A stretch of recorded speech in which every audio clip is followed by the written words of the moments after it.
ব্লুটা দাও, দিলে কমেন্ট শো করবে। আর বলো না তাপস দাদা ভাই, এই ব্লুর জন্যই তো যত রকমের ঝামেলা, জানো তো, ব্লুর জন্যই যত রকমের ঝামেলা। তারপরে কি হলো বলো?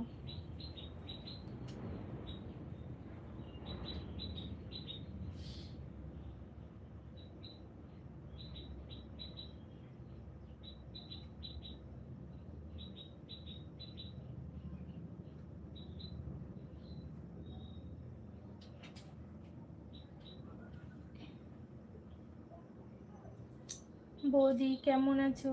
তুমি কি ব্লু দিতে পারো না?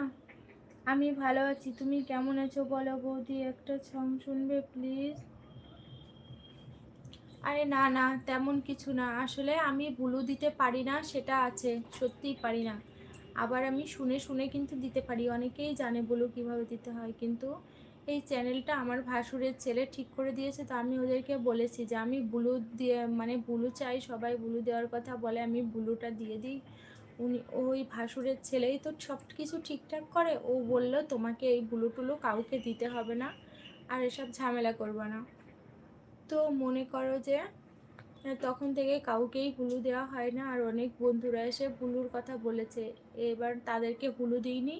এখন যদি কাউকে হুলু দিই, এই হুলু নিয়ে ঝামেলা হবে, এই কাউকেই আর হুলু দেওয়া হয় না।